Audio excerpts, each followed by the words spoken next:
Hi hello ನಮಸ್ತೆ welcome back to my YouTube channel. ನಿಮಗೆಲ್ಲ welcome ಹೇಳ್ತಾ ಇವತ್ತಿನ ರೆಸಿಪಿನ ಸ್ಟಾರ್ಟ್ ಮಾಡ್ತಾ ಇದ್ದೀನಿ. ನಾನಿವತ್ತು ಚೆನ್ನ ಬಟರ್ ಮಸಾಲ ಹೇಗೆ ಮಾಡೋದು ಅಂತ ತೋರಿಸ್ಕೊಡ್ತಾ ಇದ್ದೀನಿ. ಮೊದಲಿಗೆ ಕಾಬೂಲ್ ಕಡಲೆಕಾಳನ್ನ ನಾನು 5 to 6 hours ನೆನೆಸ್ಕೊಂಡಿದ್ದೀನಿ. ಇದೇ ಅಂತಲ್ಲ, ನೀವು ಬೇಕಾದರೆ ನಾರ್ಮಲ್ ಕಡಲೆಕಾಳನ್ನು ಕೂಡ ಯೂಸ್ ಮಾಡ್ಬೋದು. ನಂತರ ಕಾಳುಗಳನ್ನ ಸ್ವಲ್ಪ ತೊಳ್ಕೊಂಡು ಒಂದು ಕುಕ್ಕರ್ಗೆ ಆ ಕಡಲೆಕಾಳನ್ನ ಹಾಕೋತಾ ಇದ್ದೀನಿ. ನಂತರ ಅದಕ್ಕೆ ಕಾಳು ಮುಳುಗೋ ಅಷ್ಟು ನೀರು ಹಾಕ್ಕೊಂಡು ಅದಕ್ಕೆ ಚಿಕ್ಕದಾಗಿರುವ 2 ಪಲಾವ್ ಎಲೆ, ಸ್ವಲ್ಪ ಶುಂಠಿನ ಸೇರಿಸ್ಕೊತಾ ಇದ್ದೀನಿ. ಇದು ಹಾಕೋದ್ರಿಂದ ಗ್ಯಾಸ್ಟ್ರಿಕ್ ಅವಾಯ್ಡ್ ಆಗುತ್ತೆ ಅಂತ ಈ ಟಿಪ್ಸ್ನ ಯೂಸ್ ಮಾಡ್ತಾ ಇದ್ದೀನಿ. ಅದಕ್ಕೆ ಸ್ವಲ್ಪ ಉಪ್ಪನ್ನ ಹಾಕಿ 3ರಿಂದ 4 ವಿಷಲ್ನ ಕೂಗಿಸ್ಕೋಬೇಕು. ನಂತರ ಗ್ಯಾಸ್ ಸ್ಟವ್ ಮೇಲೆ ಒಂದು ಪ್ಯಾನ್ ಇಟ್ಟು ಅದಕ್ಕೆ ಸ್ವಲ್ಪ ಬಟರ್ ಹಾಕಿ ಅದಕ್ಕೆ ಶುಂಠಿ, ಬೆಳ್ಳುಳ್ಳಿ ಹಾಗೂ ಗೋಡಂಬಿನ ಹಾಕಿ ಸ್ವಲ್ಪ ಫ್ರೈ ಮಾಡ್ಕೋಬೇಕು. ಇದೆಲ್ಲ ಫ್ರೈ ಆದಮೇಲೆ ಇದಕ್ಕೆ ನಾವು ಕಟ್ ಮಾಡ್ಕೊಂಡಿರುವಂಥ ಆನಿಯನ್ನ ಹಾಕಿ ಅದನ್ನು ಕೂಡ ಚೆನ್ನಾಗಿ ಫ್ರೈ ಮಾಡ್ಕೋಬೇಕು. ಆನಿಯನ್ಸ್ ಎಲ್ಲ ಕಲರ್ ಚೇಂಜ್ ಆದಾಗ ನಾವು ಕಟ್ ಮಾಡ್ಕೊಂಡಿರುವಂಥ ಟೊಮ್ಯಾಟೊ ಕೂಡ ಹಾಕಿ ಅದು ಕೂಡ ಸಾಫ್ಟ್ ಆಗೋವರೆಗೂ ಫ್ರೈ ಮಾಡ್ಕೋಬೇಕು. ನಂತರ ನಾನು ಇದಕ್ಕೆ ಸ್ವಲ್ಪ ಕಡಲೆಕಾಳನ್ನ ಆ್ಯಡ್ ಮಾಡ್ಕೋತಾ ಇದ್ದೀನಿ. ಏನಕ್ಕೆ ಅಂದರೆ ನಾನಿಲ್ಲಿ ಇದಕ್ಕೆ ಕಾಯಿನೇನು ಯೂಸ್ ಮಾಡ್ತಾ ಇಲ್ಲ, ಹಾಗಾಗಿ ಸ್ವಲ್ಪ ಗ್ರೇವಿ ತಿಕ್ನೆಸ್ಗೋಸ್ಕರ ಈ ಕಡಲೆಕಾಳನ್ನ ಹಾಕೋತಾ ಇದ್ದೀನಿ. ತುಂಬ ರುಚಿಯಾಗಿರುತ್ತೆ. ನೀವು ಕೂಡ ಟ್ರೈ ಮಾಡಿ ಈ ಟಿಪ್ಸ್ನ.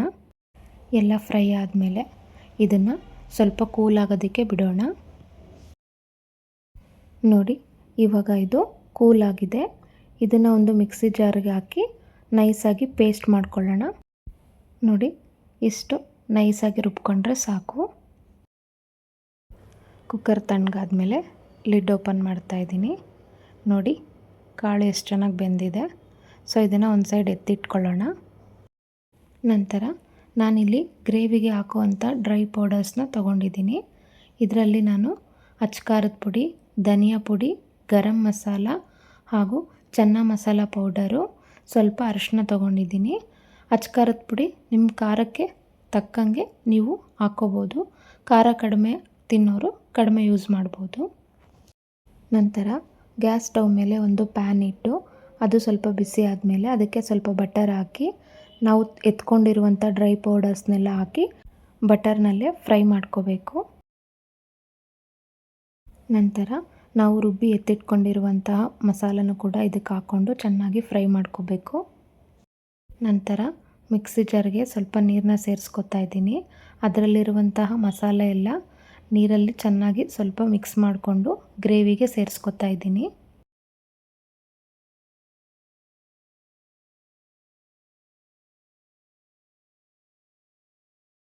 ನಂತರ ಗ್ರೇವಿ ತಿಕ್ನೆಸ್ ನೋಡಿಕೊಂಡು ನೀವು ಸ್ವಲ್ಪ ಸ್ವಲ್ಪನೇ ನೀರನ್ನ ಆ್ಯಡ್ ಮಾಡ್ಕೋಬೇಕು.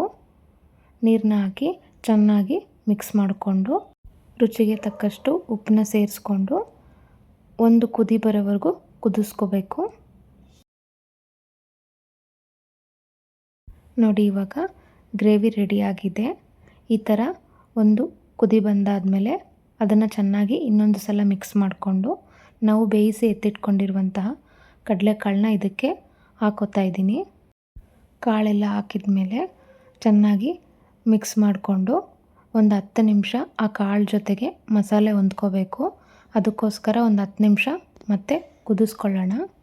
ಈ ಚೆನ್ನ ಬಟರ್ ಮಸಾಲ ದೋಸೆ, ಪೂರಿಗೆ, ಚಪಾತಿಗೆ ಸೂಪರ್ ಕಾಂಬಿನೇಷನ್ನು. ಈ ರೆಸಿಪಿನ ನೀವು ಮನೇಲಿ ಟ್ರೈ ಮಾಡಿ.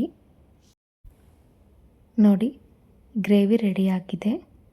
ಯಾರೆಲ್ಲ ಹೊಸದಾಗಿ ನನ್ನ ಚಾನಲ್ನಲ್ಲಿರುವ ವೀಡಿಯೋಸ್ ನೋಡ್ತಾ ಇದ್ದರೆ ದಯವಿಟ್ಟು ಸಬ್ಸ್ಕ್ರೈಬ್ ಆಗಿ ವಿಡಿಯೋ ನೋಡಿ, ಲೈಕ್ ಮಾಡಿ, ಕಮೆಂಟ್ ಮಾಡಿ, ಶೇರ್ ಮಾಡಿ. ಹೀಗೆ ನನ್ನ ಚಾನಲ್ಗೆ ಸಪೋರ್ಟ್ ಮಾಡಿ.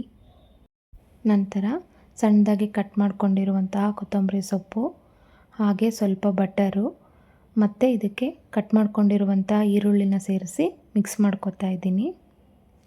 ಈರುಳ್ಳಿ ಆಪ್ಷನಲು. ಈ ಗ್ರೇವಿಗೆ ಇಷ್ಟ ಆದರೂ ಈರುಳ್ಳಿ ಆ್ಯಡ್ ಮಾಡ್ಕೊಳ್ಳಿ ಕೊನೆಯದಾಗಿ, ಇಲ್ಲಾಂದರೆ ಸ್ಕಿಪ್ ಮಾಡ್ಬೋದು. ಹೇಗಿತ್ತು ಈ ರೆಸಿಪಿ? ನಿಮಗೆಲ್ಲ ಇಷ್ಟ ಆಯಿತು ಅಂತ ಅಂದ್ಕೋತೀನಿ. ಇಷ್ಟ ಆಗಿದ್ದರೆ ನೀವು ಕೂಡ ಮನೇಲಿ ಟ್ರೈ ಮಾಡಿ. ನಾನು ಇದನ್ನು ಇವತ್ತು ನೀರು ದೋಸೆ ಜೊತೆಗೆ ಟೇಸ್ಟ್ ಮಾಡ್ತಾಯಿದ್ದೀನಿ.